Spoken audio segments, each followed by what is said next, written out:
So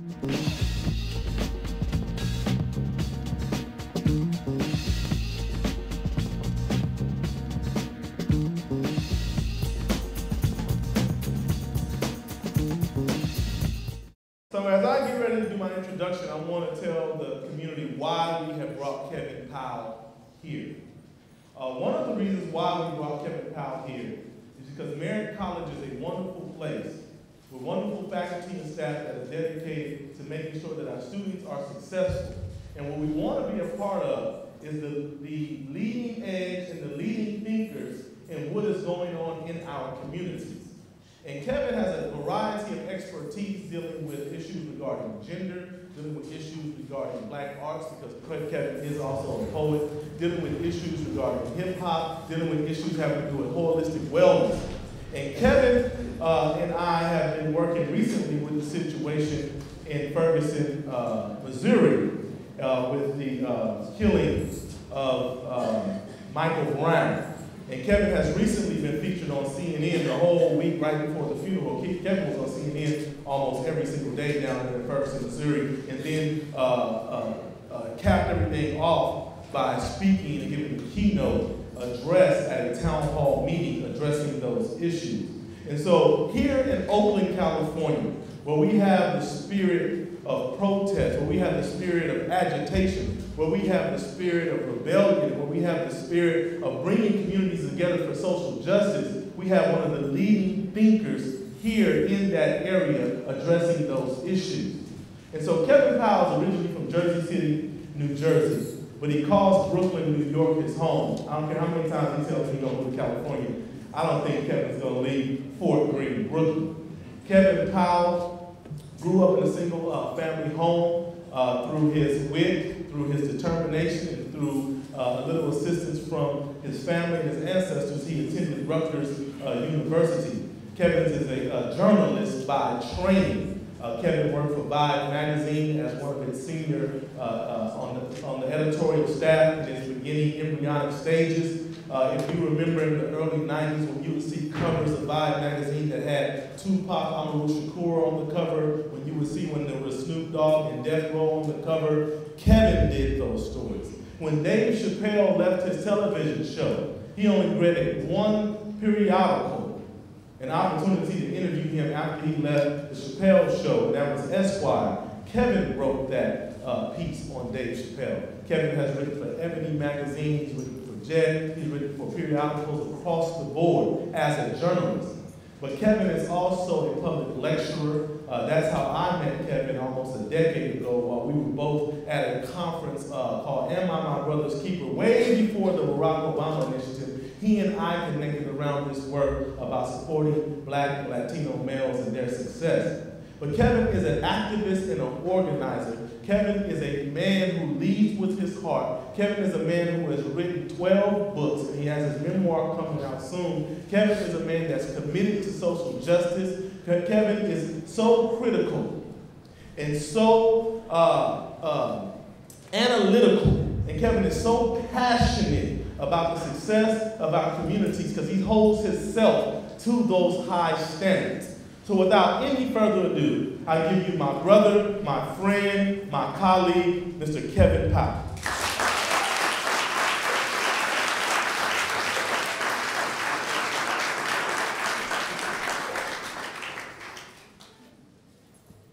What's up?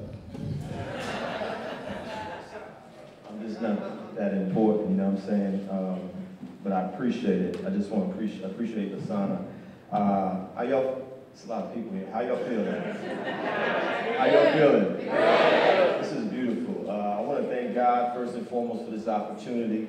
I would not be here without something greater than myself. I'm a Christian, but assalamu alaikum to my Muslim sisters and brothers. Peace, shalom to my Jewish sisters and brothers. Whatever faith you have, even if you're agnostic or atheistic, you have that right as well. All I hope you agree to is we should have some sort of spiritual or moral compass that guides us, some basic values. Can we agree to that? Yes. And can we agree that we're sisters and brothers here today? At least today? I feel that way every single day, but at least today, right? All right. I want to thank Lasana. Where did he go? You know, let's give him and Merritt College a round of applause. is not only my African brother, but he's also my Alpha fraternity brother. And, you know, he's a humble brother. He's probably one of the most dynamic brains that I've met in the last 10 years, seriously, anywhere in the country. And I've been to 48 out of 50 states. I've traveled every state. I've been to California many times. He's right. I have a deep love for California. I can't even tell y'all. And I really do want to live out here, for real. Because it's cold in the winter on the East Coast, you know what I mean? But I just want to thank Lasana for inviting me. As many times as I've been to the Bay Area, to Oakland. Where the Oakland natives at out here? It's hella real in here. It's hella real in here. Come on, y'all. You know, if I grew up on hip hop, that means I know E40, Too Short, the whole 9 yards. You know what I'm saying? So, but you know, I'm a student of history, and two people that I studied when I was in college, their names were Huey Newton and Bobby Seale. I discovered the E1E. Oh yeah, give that a round of applause. Oh yeah. And all these years I've been coming to Old Town, I've never been on the campus of Merritt College. Seriously, which is deep, you know, and so I'm so honored to be here because I can't tell you how we used to literally sit there and study how the Black Panther Party was created by young people. The same young people, if they were here today, they would be hip-hop heads, y'all. Yeah, they would be. You know what I mean? And instead of Curtis Mayfield or Sam Cooke or somebody, they'd be listening to Lil Boosie or Lil Wayne. Y'all know what I'm talking about. You know what I mean? But I just want to say that, is Dr. Newman still here? Is Dr. Melvin Newman, is he still here? Well, I met Huey Newton's brother, and y'all may take that for granted that y'all at Merritt College, but I need y'all to know that Merritt College is famous all around the country and around the world because of what the Black Panther Party, Huey Newton and Bobby Seale did when they were students here at this school. So out of this 2-year school came all this genius that changed so many lives, and I just need y'all to know how important and valuable this school is and the city of Oakland is to me. Are y'all with me out here? Yeah. Oh yeah. So I want to give y'all love from Brooklyn, New York, because we always say Brooklyn is just Oakland East, you know what I'm saying? I want to certainly thank Merritt College, all the folks that are here with Merritt College. Dr. Steele, thank you so much. And everyone else, Corey, everyone that I've met here, and all of y'all here from the community. I want to get right into this. It's a long title. The Toolkit for Educating the Hip-Hop Generation. I want to add an S to that. Can we say generations, y'all? Generations. Because some of us, like me, are in our 40s, and some of us are in our 30s, and some of us are in our 20s. There's even folks over 50 who grew up on this thing called hip-hop. Am I right? Yeah. You know, the Toolkit for Educating the Hip-Hop Generation, engaging them where they are. I'm talking about young people today, which is the same conversation we had 20 years ago when I was 20 years old, when I was in my early 20s. And leading them to where they need to be. But I want to say something to y'all. I actually believe that the young, how many of y'all here are under 30 years of age? If you're under 30, hold your hand up. If you're under 25, hold your hand up. Don't lie, tell the truth. How many of y'all in your imagination are under 25? Okay. But if you're under 30, hold your hand up for a second. Now, how many of y'all are first generation college students? Keep your hand up. You're the first in your family to go to college. That's what's up. You know, even if you're over 30, even if you're a 40-year-old, 50-year-old student at Merritt College, you're supposed to be here right now. Am I right, y'all? That's right. And so I don't want to say tomorrow's leaders. I don't want to say future leaders. I don't want to say next leaders. Y'all are leaders right now.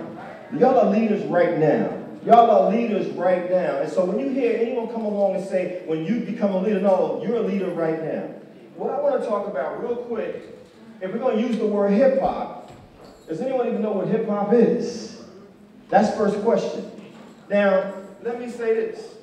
A real simple definition of hip-hop is making something out of nothing. Making something out of nothing or winning on your own terms. What do I mean by that? Well, over the last year, I've been to Nigeria and Africa. I've been to Japan. I've been to Brazil. I've been to Ireland, to Wales, to England. Everywhere I go, guess what? I see people who look like they could easily be from the streets of Oakland, Richmond, Sacramento, San Leandro, Hayward, Union. The way they walk, the way they talk, the way they got that swag. Right? Where did they get that from? From the people who created this thing called hip-hop. Now, I agree with Chuck D, one of my heroes from the rap group Public Enemy. Hip-hop now belongs to everybody, no matter what your background. But we know that black people and Latino people created this thing called hip-hop almost 50 years ago.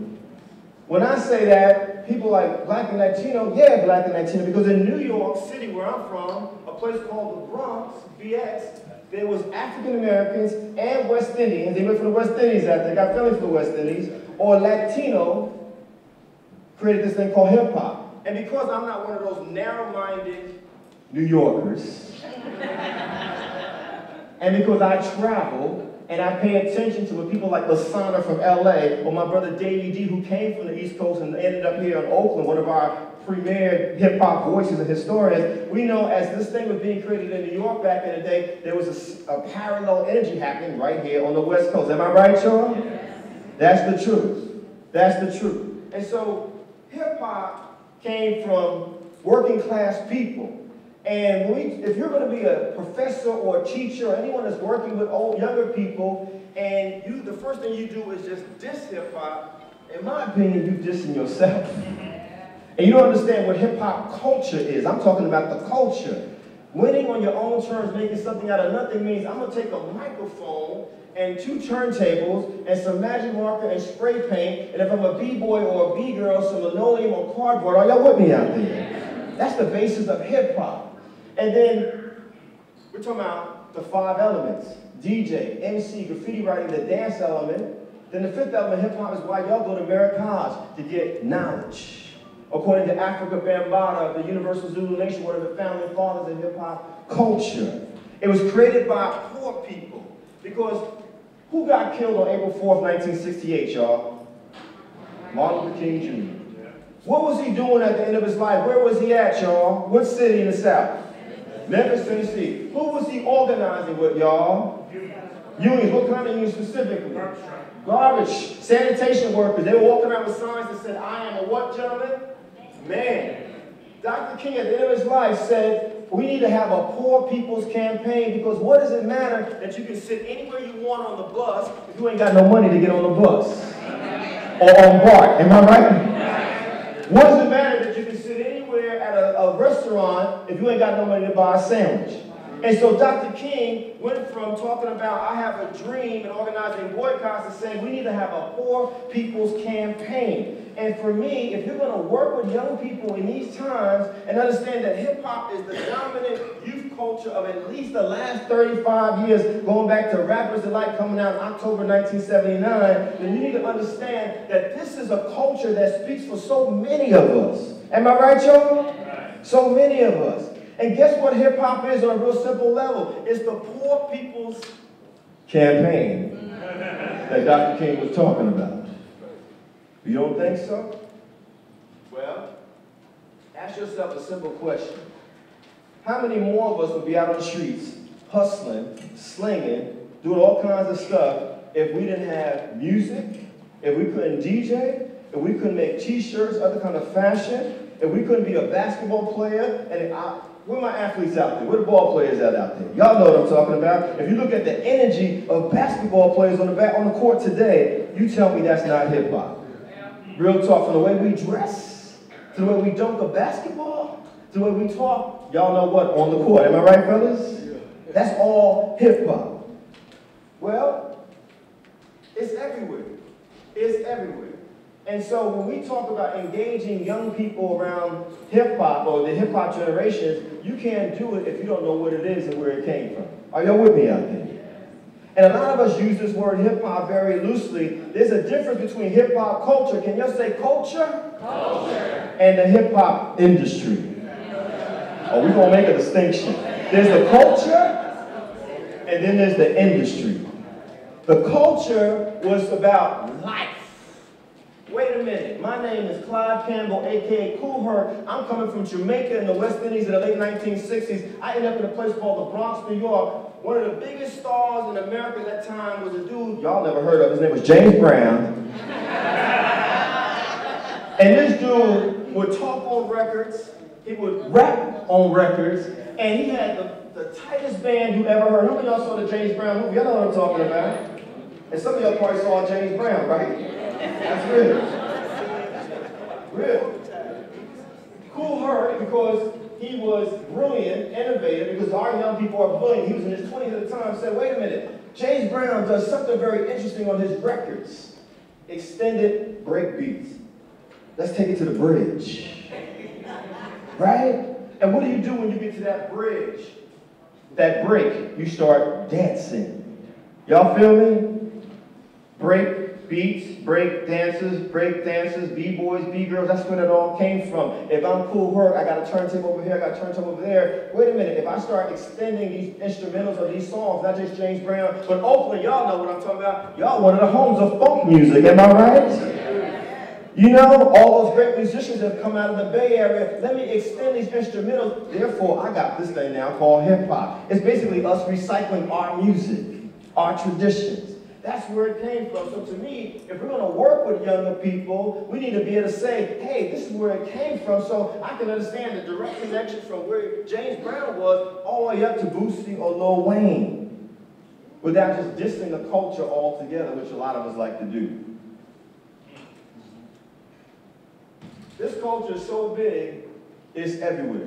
On Sunday, I did a Twitter chat with Anthony Anderson, Tracy Ellis Ross, and the creator, Kenya Barris, of a new show coming on tomorrow night called Black-ish. It's deep. Now, some folks don't like the name of the show, but that's hip-hop. And it's interesting to me, this show's coming on 30 years after. What show came on in 1984? The Cosby Show. The difference between The Cosby Show and Black-ish is Cosby was jazz, and Black-ish is hip-hop. You don't think so? Watch the show tomorrow night and listen to all the music that they're using up on that show, right?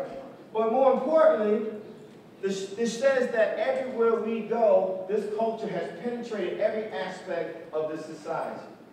The problem, which we got to talk about, and this is for the younger heads in the room and the older heads, is that I'm going to come back to it. What's the culture and what's the industry? When I say industry, let's take a walk down history lane for a second, y'all. Are y'all with me out there? Yes. There was something called the minstrel show. Y'all know what I'm talking about? Yes. It was created in the 1800s by some of our demented, racist, hateful white sisters and brothers. Not all, the demented, hateful ones. Blackface, exaggerated lip sizes, and we know our lips are beautiful no matter what size, right? We know our skin color is beautiful no matter what size, right? We know good hair is all our hair. If we ain't got no hair, it's good hair. Am I right, y'all? Ain't no such thing as bad hair. Am I right, y'all? But if you grow up in a society that teaches you to hate yourself, work with me for a second, and it uses a culture and turns it into an industry called the minstrel show, and you're depicted as over-sexualized, immoral, dangerous, and violent, and that becomes the #1 entertainment in America for 100 years, from the 1800s well into the 1900s. In fact, the impact is still so strong that every Halloween, I guarantee you, on college campuses in America, your country, there will be a white fraternity that'll think it's funny to put on blackface and big gold chains and pretend that they are a rapper. Y'all know what I'm talking about? That's a direct legacy of the minstrel shows. Why is this important? Why is he talking about something from back in the day? Because history, as Malcolm X said, is a people's memory. And if you don't have that memory, you're demoted, as he said, to the lower animals. Now, what did I describe minstrel shows as? Dangerous, violent, immoral, over-sexualized. Well, it didn't stop with the minstrel shows. Let's go to the beginning of the last century. There's something called cartoons and newspapers. Did we have iPhones 100 years ago, y'all? No. Did we have Androids, yo? No. Was there YouTube and Vimeo? No. But what we had were newspapers and cartoons, and in those cartoons, black people were depicted as over-sexualized, immoral, violent, dangerous. Not just black folks, Latino folks, Asian folks, Native American folks, or ethnic white folks. Let's break it down here, y'all. Racism is real. This country was founded on racism.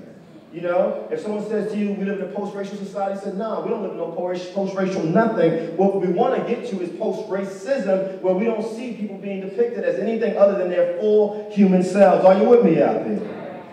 Those things had a profound effect. What also had a profound effect, a man named Mr. Griffith, Birth of a Nation, films. Y'all know what I'm talking about. And some of the worst images over the next 20, 30, 40, 50 years, right up all up to the blaxploitation era films in this country, 1970. Now, I ain't gonna lie to y'all. I love my copy of The Mac. I love my copy of Superfly. Why wouldn't I? When I was growing up, and anyone over 40 know what I'm talking about, if you're 35 or over 40, you know, we was just happy to see black folks in the movies when I was coming up. You know, Pam Grier in the movie, let's go see it. We don't know what the movie's about, let's go. You know what I'm saying? Real talk. That's how we did it. But when I look back on it now, I realize most of those images of those blaxploitation films that were popular, over-sexualized, immoral, violent, and dangerous. Are y'all following this pattern here? Yeah. And then let's bring it to this thing we call hip-hop, which I love deeply. I'm a hip-hop head for life, son. It ain't going nowhere. You know what I mean? Some people say to me, Kev, you know, when you was into hip-hop, like, no, man, it's not when I was into hip-hop. I am hip-hop, and I'm gonna die hip-hop. You know what I mean? I grew up a graffiti writer. My nickname is Keepo, K-E-P-O-1. That means that was my tag. I was one of those people at the clubs, rooftop, Latin quarters in New York dancing. I was a b-boy. This is in my blood. Y'all feel me? Yeah. But,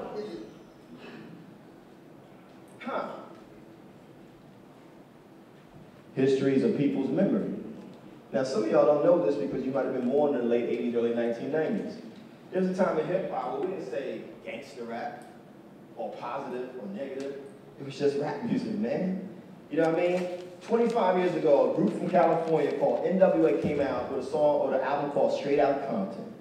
And I remember us on the East Coast listening to that, and it was our introduction to y'all out here. And of course, we knew about Too Short, we knew about Ice-T, but you know, if y'all seen the video, y'all know the video, just go to YouTube, and when you see Ice Cube just burst on the screen, y'all feel what I'm saying? Straight Outta Compton. We was like, this is some other stuff. But it wasn't just, no, and I mean that in a positive way. But if you go to another track on that song called F the Police, and don't get stuck on the title, but you realize to this day, 25 years later, it's the most profound anti-racial profiling, anti-police brutality song ever created in American popular music by a hip-hop group. F the Police. What I'm getting at is that I loved NWA, and Too Short, and E40, and KRS-One, and the Tribe Called Quest, and De La Soul, and Latifah, and Light, and sometimes you would see all these folks touring together, coming together, because there was balance and diversity in the music. Are y'all with me out there? Tupac Shakur, the sign is right. I love Tupac. 2 years from now, I got a book coming out about his life based on all the interviews that I did with him when I was at Vibe magazine. We know who Tupac's mama was. She was a Black Panther, Fannie Shakur. You know what I mean? Look at his name, Tupac, Amaru, Shakur. That's power, y'all. Why do we have those names? Because we had the Civil Rights Movement, the Black Power Movement, and the Black Liberation Movement. And part of that liberation is I need to give myself a new name, right? My name ain't Kevin. My name is Kwesi, born on a Sunday, right? Or my name is Tupac. Tupac, when he came out, it was right around the same time we started Vibe magazine. Quincy Jones was like, I want to start a magazine, right? And they asked me at Vibe, you know, who do you want to interview? I said, what's this dude, man, named Tupac Shakur, and he's like a cross between Public Enemy and NWA. He's like, he's for the brothers in the streets, the people in the streets, but he also got this background with the Black Panther Party. This dude is dropping knowledge. And they was like, nah, we never heard of him. Who else you want to talk about? You know what I'm saying? At the time, little did they know, he'd be the most famous icon in hip-hop history. But what am I getting at? One of the interviews I did with Pac, and Lasan is right, I did at least 3 or 4 interviews with Tupac. He said, man, I wanted Thug Life to be something that was positive. Because y'all know, if you're really a Pac fan, you know what it stood for. The hate you gave little infants, F everybody. That's what it stood for. He was basically saying, what did he say, y'all? I was given this world. I didn't make it. You know what I mean? But something Pac said that stuck with me. He said, man, the record labels told me that this positive stuff ain't gonna sell. Why ain't it gonna sell? It ain't gonna sell because you ain't gonna let it sell anymore. Why? Because, wait a minute, Public Enemy became the biggest rap group in the world. Why? Because Chicago, you had KRS-One doing his thing, you had all these folks dropping all this political stuff. We were actually learning from the music about ourselves, just the way my brothers and sisters from the Caribbean were learning about their history and culture from a man named Bob Marley. The way brothers and sisters in Africa were learning from someone in Nigeria named Fela. You know, the way some of us in the 1960s learned from Nina Simone and Curtis Mayfield and Sam Cooke. Are y'all with me out there? You know, y'all from the Bay Area, the way we learned, got all those messages from Sly and the Family Stone in the music, in the music, in the music. Are y'all with me there? What better way to destroy something that was created about life than to turn it into death? To turn it into death. Why do you do that? You stop pushing out to the radio stations and the video stations the balance, the diversity of the music. You start focusing on one thing. Now, let me just go on a segue for a second. The son is right. I was raised by a single mother with a grade school education on welfare, food stamps, government cheese, and the kind of pie I wouldn't wish on nobody. Y'all know what I'm talking about, some of y'all. That government cheese was good, too, right? You know what I mean? Grilled cheese for breakfast. When I was a pork eater, ham and cheese for lunch. And then on special occasions, you had some macaroni and cheese that never seemed to last forever, right? That government cheese. Because the box was mad long. And you looking at the barcode on the box like, what do these numbers mean, Mom? You know what I'm saying? She's like, boy, you just gonna eat this cheese because it's good.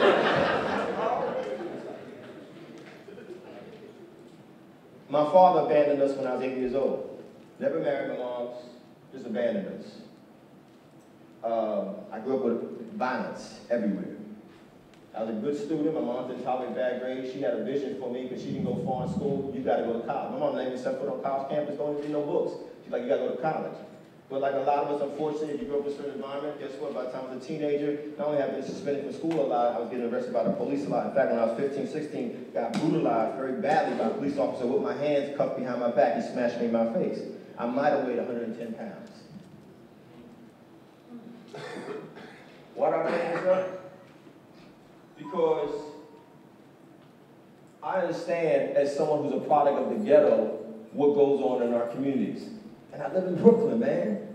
You know what I'm saying? Brooklyn is Oakland, which is New Orleans, which is Chicago, which is Philly, which is LA. It's all the same, y'all. You know what I mean? But I also know every single day is not madness and mayhem in the ghetto. Right? There's fathers who are representing in the ghetto. There's mothers who are representing. There's people going to school, people going to work. Am I right, y'all? But something becomes very problematic when we're talking about our music of these times, where the only thing you're getting over and over again is, I'm an N-I-G-G-A and you a B-I-T-C-H. I'm an N-I-G-G-A and you a B-I-T-C-H. I'm an N-I-G-G-A and you a B-I-T-C-H. I'm an N-I-G-G-A and you a B-I-T-C-H. Over and over and over again, guns and violence and sexism and materialism and anti-intellectualism and just stupidity. And if that's the dominant thing you hear for the last 20 years, going back to the 90s, when I was at Vibe Magazine interviewing Tupac Shakur and Snoop and Dre and all those folks, guess what? That might mean that some of us grew up believing that's all you can be. Just like some of our ancestors grew up believing that the only thing you could be was a minstrel. Are y'all with me out there? And so, when we talk about engaging young people, I want to remix that and say we got to engage each other, because part of the problem is that we don't have these conversations. I know heads that ain't from the ghetto at all. I get music from cats all the time. Yo, on YouTube, yo, can you watch this YouTube video? Can you check this out? I'm listening to the music, and it's like the most violent stuff ever. I'm like, this is crazy. And then someone always says to me, ask this cat where he's from. Where you from? Suburban Maryland. I'm like, you know what I'm saying? I'm like, son, you're not even from the hood. I'm like, why are you making... Actually, let me take it to Brooklyn. I actually met someone, this is a real story. Someone in Brooklyn, 2 parents, live in a house, cars, the whole nine, was making music like this. He was like a fake Biggie Small, fake Notorious B.I.G. And I said, why are you doing this? He said, because this is what's hot, man. This is what's selling. I'm like, man, are you a slave? Man, why would you ask me something like that? He's offended. I said, you have a slave mentality. Why would you ask me something like that? I said, well, you obviously don't know anything about slavery, because in slavery, you were told what your name was. You were told what was beautiful and what was ugly. You were told what you could and could not do. In fact, you were told what to think and what not to think. And when you have a slave mentality, you just do what everybody else does. You don't even think outside the box. You don't know how to be a critical thinker. And if you add to that the educational system, can we talk about that for a second? We're still miseducation, undereducation, in some cases purposely. What? I mean, if you go to a school system, be it public or private schools, because some of us pay to be miseducated, they call it private schools. And they still teaching you lines about Columbus and Washington and all this other stuff, but you don't even see yourself in the history, and the only education that you're getting are the songs on the radio, the same 10 to 12 songs over and over again, and the same videos over and over again, and the same depiction of you in the media and the news over and over again. Y'all feel where I'm going with this? You will really believe that you are nothing more than an NIGGA or a BITCH with no history whatsoever. You'll believe that. You know what I mean? And if I ask y'all, how many of y'all out there from Africa, how many of y'all gonna raise your hand? That's the problem right there. A third of the audience maybe raise their hand. Everybody in this room is from Africa. Like everybody. You know, if you don't believe me, a black man, go read the writings of some white folks on HuffingtonPost.com where they talk about all civilization started in Africa. That's the problem right there. And so we don't know our history. If we don't read, we don't study, and we just repeat what we see out there over and over again, we will truly believe that you are nothing more than an NIGGA or a BITCH. Are y'all with me out there? Yeah. Yeah. And when that happens, guess what happens? Lasana just talked about it. Ferguson, Missouri explodes. And we got three problems, in my humble opinion, with Ferguson, Missouri. One is called white racism. The white folks there, I don't know about the white folks here, but the white folks there don't want to see y'all in power. And let me make it very clear, as I said at the beginning, because some folks will take things and run with it. Everyone in this room is my sister and brother. Everyone in this room is my sister and brother. I love all people. But if we're going to be family, we got to have some real conversations. And racism is alive and well in this country. When I went to St. Louis County, and I started to realize, wait a minute, I've been to Missouri many, many times, but I didn't realize you got all these municipalities in St. Louis County. You got all these black folks there. What, 6% of y'all vote in Ferguson? You got 53 police officers and only 3 are black on the whole police force? I'm not making this up. Look it up for yourself. That says that this racism is so entrenched in this community, in this society, in this country. Oscar Grant, anybody? Amen.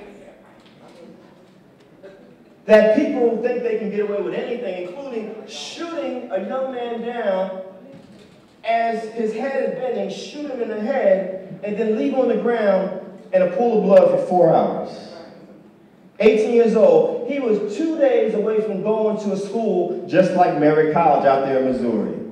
But someone said, your life is nothing more than 3/5 of a human being. Your life is not valuable unless you're rapping or playing ball. And then even when that's over, your life is no longer valuable. Now, I know some folks don't want to hear that. We need to tell the truth out here. And so that's the first problem. The second problem in the Fergusons of the world, or Oakland or Brooklyn, because it's all the same, is something called black leadership. What do I mean by black leadership? Educators, academics, elected officials, preachers. Let's call it what it is. The thing that was striking to me when I went out to Ferguson, because I went out there because folks called me to come out there like, Kev, you're an organizer. We need as many organizers to come out here and help. I'm listening to all these so-called black leaders. You know what they kept saying about young people? You know what, if they just pull their pants up, you know what, if they just stop getting so many tattoos, if they just stop with all these hairstyles, and then their language and the way they speak is so disrespectful, if they just work harder. I said, man, you are out of your mind. Here, someone sagging their pants or having a hoodie or a suit on even is no reason why they should be shot down in the middle of the street like you know, I don't want to say like an animal because I'm a vegan. I don't think animals should be shot down like that. What am I getting at? If you call yourself a black leader or mentor or role model or teacher or educator, and the first thing that comes out of your mouth when you hear young people talking about what's going on in their lives is to condemn them for the way they dress, you are not in love with your own people. In fact, you are a self-hating Negro. That says to me, you have no compassion whatsoever for young people. Because the first thing you're going to do is condemn them. We should be happy that they show up. I've been to churches where the first thing they say to the young brothers, take your hat off. Nah, man, you should be happy they're in the church. Real talk, son. You know what I mean? Take your do-rag off. No, man, keep your do-rag on. Keep your pants the way they are. Keep your gold fronts. Keep your ice. Do whatever you got to do. I'm just happy you're here because I love you and I respect you and I believe in you and I know that y'all are geniuses. You know what I mean? You're the smartest generation that we've ever created because y'all have been exposed to stuff at 12, 13, 15, 20 that many of us could never imagine. And so my responsibility, or your responsibility as an older person, is to say, what can I teach you? But also, what can you teach me? It goes both ways. But if you ain't got no vision and you call yourself a leader, talking about you want to engage the community, you're going to say some ridiculous stuff about pulling your pants up. Guess what? The pants ain't going to get pulled up until the love gets pulled up for them. Until the compassion gets pulled up for them. Until job opportunities get pulled up. Until educational opportunities get pulled up. Until when they get out of jail, to keep them from going to jail, someone out there says, I got your back. That's when they'll have some opportunity. You know me out there? The pants are going to get pulled up until you say, wait a minute, I know you might have been addicted to drugs. I know you might have been dealing with some alcohol issues, but I got your back. Then the confidence will come up, y'all. And then maybe the pants will come up too. But guess what? If they don't want to pull the pants up, so what? Because the way y'all dressed back in the day was a little suspect too. You know what I'm saying? I mean, let's keep it real. I watch Soul Train all the time.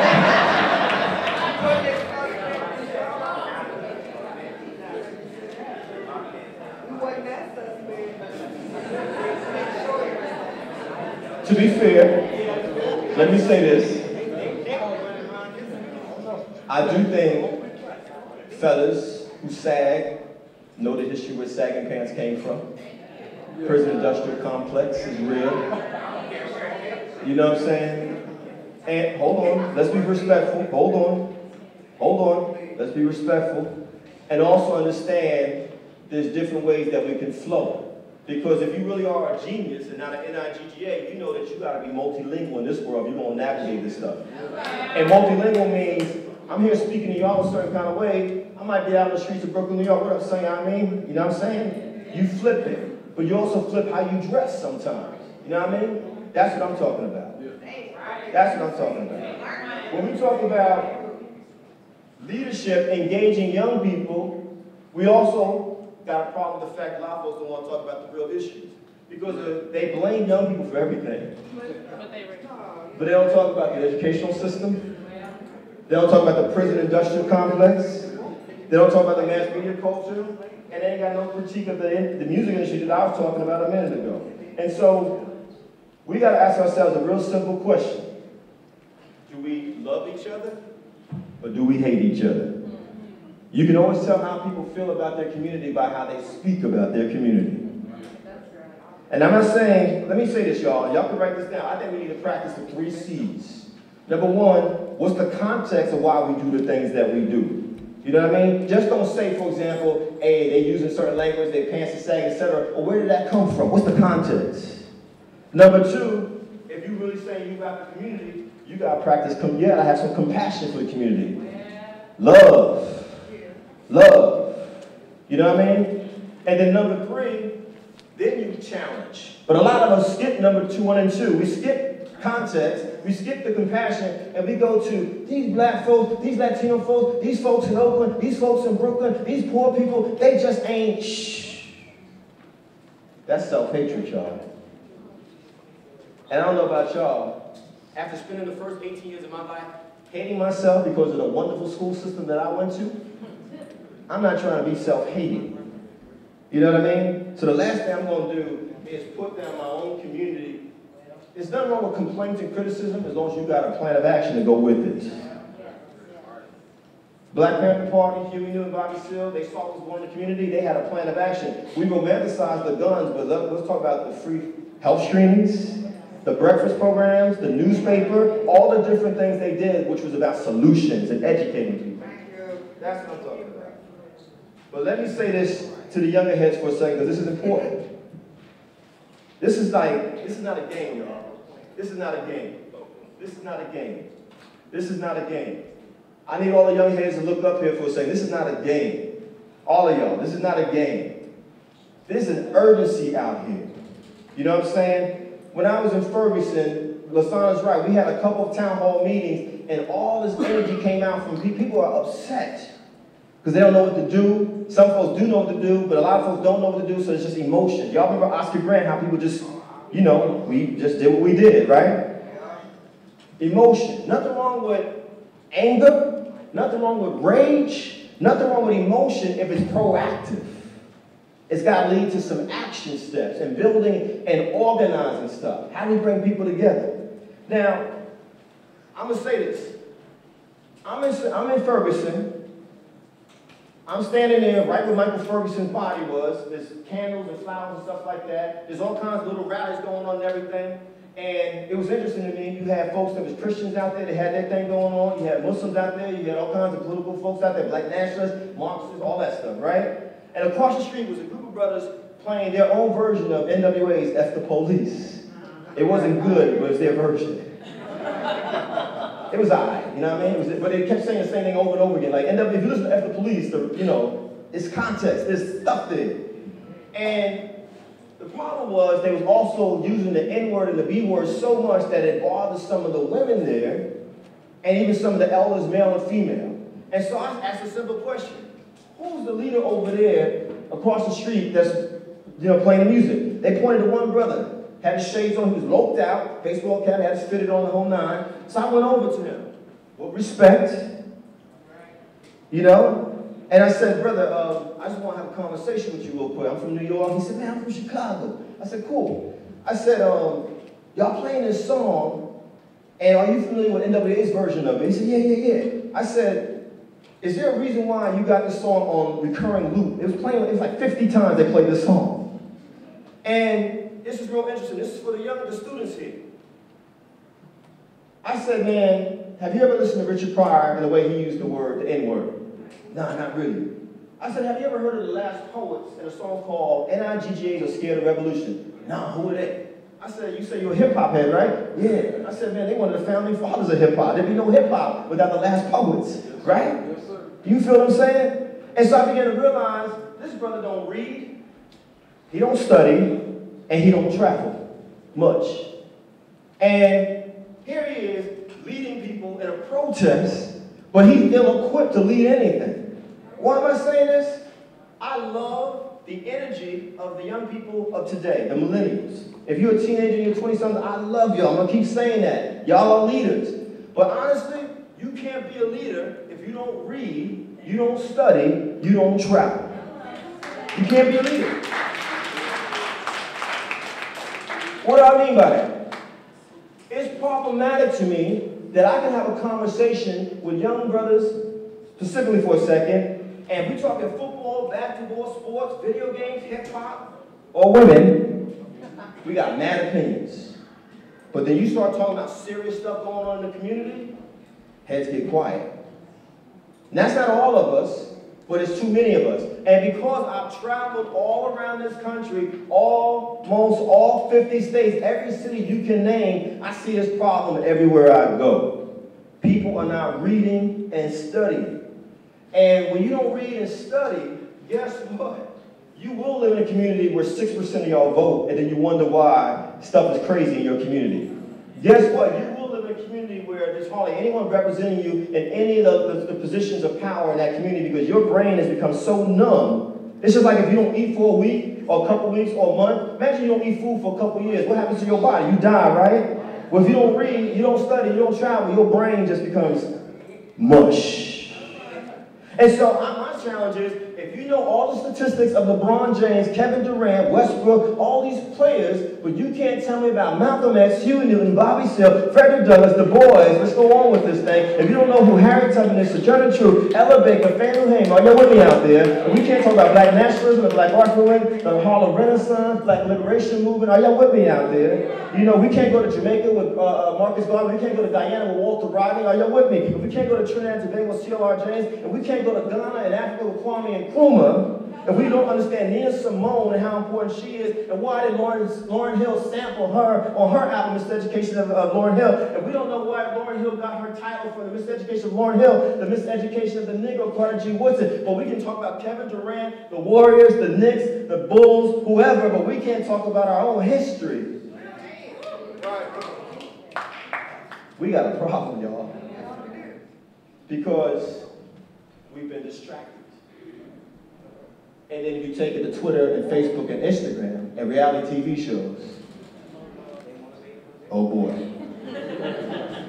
So when I be a ball player now, one of my first questions for y'all, who was Paul Robeson? If you don't know who I'm talking about, you need to look him up. I went to Rutgers University in New Jersey. Paul Robeson, R-O-B-E-S-O-N.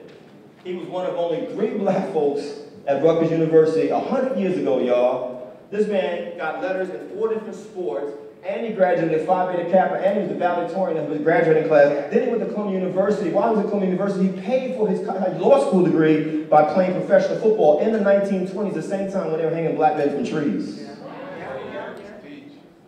But if we don't read, we don't study, we don't know that. And you think you create something in a vacuum. You know what I'm saying? You got to know yourself. You got to know your history. You got to know yourself. You got to know your history. The next time someone asks you how many Africans in the room, you should put both hands up and your feet up at the same time. Because I guarantee you, if you had Jewish sisters and brothers in this room, Italian sisters and brothers in this room, Irish sisters and brothers in this room, they would put their hands up because, and we understand the context, many of us have been taught to hate ourselves. Oh, we know that. But you now have a responsibility to learn how to love yourself. And no one can do it for you but you. But you. So you got to know your history, you got to know yourself, and y'all got to make a decision. Now, I'm keeping this 100 today. Can we keep it 100 today? Yes. How many of y'all are geniuses out there? Hold your hand up. I am a genius. I am a genius. Well, guess what? If you agree that you're a genius, you got to make a choice for the rest of your life. Either I'm going to be a genius or I'm going to be that which they created, which is called a nigga. You can't be both. I'm serious. Lasana always says to me, some of us lack imagination. Don't justify that word. If you don't know what I'm talking about, there's a book called The N-Word by a writer named Jabbar Hassim. It's about the history of where the word came from. I don't care how much we say we're going to flip it and make it our own thing. Someone created that word and told you that's all you can be. One of the things that kills me when I play basketball back home, pick up basketball, is how we just call each other nigga, nigga, nigga, pass the ball, nigga, all and over again. What's wrong with brother? What's wrong with homie? What's wrong with cousin? Hey, what's wrong with saying genius? Pass me the ball.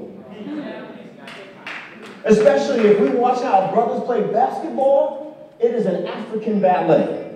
That's what basketball is. Y'all have turned it into an African ballet, which is genius. Let me close right here so we get to this question and answer period. To the young brothers out there, to the men out there, I don't care how old you are, actually. I told y'all I grew up without my father.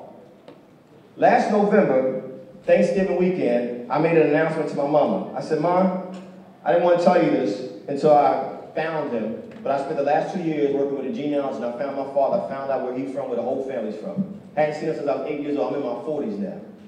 As y'all can imagine, my mama cursed up a storm. Because, you know, when my mother was growing up, there was no Oprah, there was no Dr. Phil, there was no Ayanna Van Zandt. It was just that pain of being disrespected as a woman, as a black woman, as a poor black woman, by someone who claimed to love you and then kicked you to the curb. And you have to raise this child and children by yourself. And I understood, so I had to let my mother get it out of her, but I said, Mom, I need to do this for me. I need to see where the rest of me came from. When I got to the South, I didn't know what to expect, because I'm saying to myself, maybe they may reject me all over again. But they actually embraced me. They're like, we've been looking for you. We didn't know where you were at. I found out that my father has children born in the 50s, the 60s, me, the 70s, and the 80s.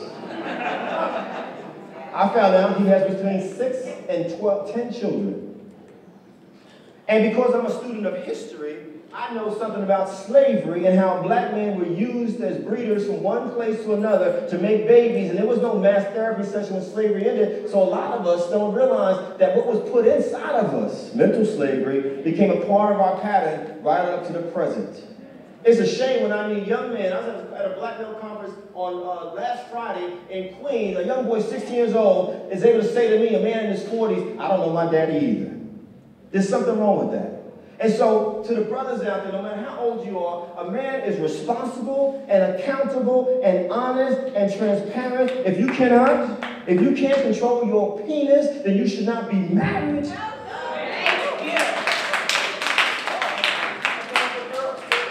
I'm getting to them. But part of the problem, hold on, homeboy, over here. Part of the problem is anytime I say anything about men, the first thing we do is say, well, what about the women? I'm talking to us for a second. Right. Because part of being a man too, part of being a man too is also being able to take constructive criticism. Right. You know what I mean? A man is peaceful, nonviolent, and a man knows how to express love in all forms. A man understands that you never, ever put your hands on a woman or a girl in any form or fashion. I'm talking about domestic violence, sexual assault, all of it across the board. All of it. If you're a man. He did it. Why am I saying this? Because we got a lot of problems in our communities. And part of the challenge for us is that we got to rethink how we think about manhood. You know what I'm saying? Einstein said insanity is saying and doing the same stuff over and over again, expecting a different result. Brothers, we got to step up. It's problematic where very few of us actually show up and do the work in our community, but if you want to get stuff done, women show up. So women show up. The dudes take the credit, we talk, but the women show up and do the work. To the ladies out there, and the men, because a lot of us will say, well, what about when women hit men? Guess what? There's an organization on the other side of the thing called Futures Without Violence. Look it up, Futures Without Violence. 90% of the domestic violence cases in this country are women being assaulted by men, not the other way around. And so that's a lame argument, but on top of that, let me say this though, none of us should want to be in any kind of relationship that's abusive, am I right? Because I've been in insane, how many of y'all been in insane relationships? Oh, he did. Both hands and the feet, right? Ladies, y'all are the equals of many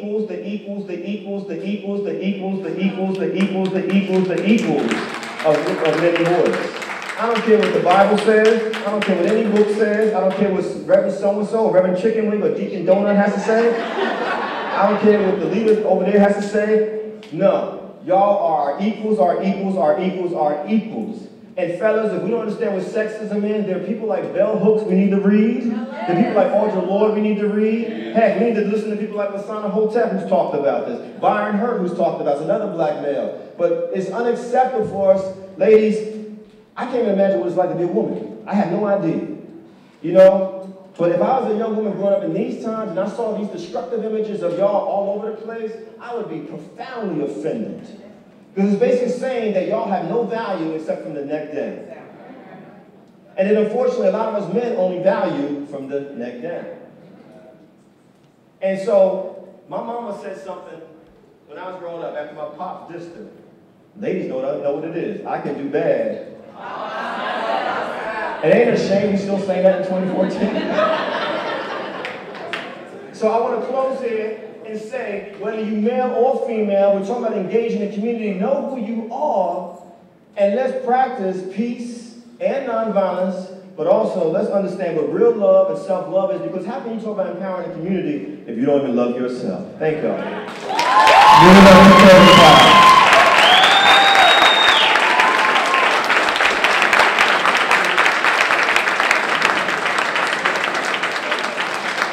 So this is what we're going to do. Those of you who all have somewhere to go, you can sign out. We're going to have a brief discussion, and then we're going to have closing remarks by Dr. Audrey Trotter, one of the key persons responsible for sponsoring this event. So those who have to make your way quietly, make your way to the door. If you have a question, please raise your hand. Anybody have a question? Here you go. Thank y'all for coming. Thank y'all for coming. When you're speaking to different colleges. Excuse me. Everyone, can y'all just leave quietly so we can have to hear the questions? Yes, ma'am. When you speak to different colleges and diversity and different genres and stuff, how do you prepare yourself? What type of advice do you have for students who are trying to get into public speaking and making people more aware of what's going on? Are you a student here? Yeah. Are you in an organization here? Join an organization? I mean, a lot of what I learned how to do was when I was in college, was being a part of organizations. I didn't even have the confidence to speak in public until I got to college. I didn't think I could. You know, I wouldn't even make eye contact with people when I was growing. My self-esteem was so low, you know, I didn't think I could do anything like this, to be honest with you. But it was because of organizations being involved and realizing my voice matters, your voice matters, our voices matter. That led me to speaking. And then it's just practice, practice, practice. Anything you do, my basketball player is what I'm talking about. Allen Iverson has a famous press interview where he said, practice. Well, guess what? If you want to be good at anything, you do have to practice. You know, so that's what I would say. Join an organization and get involved and start speaking immediately. Yes, ma'am. Okay, we're going to give the crowd a little bit of time. Is that where the free food is over there? No, we're not. Yeah, it's in the back. Okay. But it seems like it's dying down, so I'm going to take a couple more questions. It's going to be my friend here, and my friend in the back. Do you feel that lacking your father being around when you were young to a young adult had an influence on the choices you made? Yeah, you know, I had the typical story, unfortunately. On the one hand, my mother used to say to me, don't be like your father. And then she would say, you just like your father. And so, you can imagine the psychological effects of that. And so, anyone out there, ladies, if you're raising a boy or boy children, be very mindful of saying and comparing your son or sons to the father. That's very dangerous. And that's not to blame black women, because I also want to flip it and say, it bothers me when I hear people say that black women can't raise boys into manhood. My mother did it. I'm standing here, you know what I mean? Now, was it easy? No, you know, but she definitely did it. And now that I know who my father is holistically, 50s, 60s, 70s, 80s babies, I'm like, nah, I was good with him not there. I'm real good. Because it's not enough to say you need a father in the household. You need a father who's responsible and accountable and emotionally available. You feel me?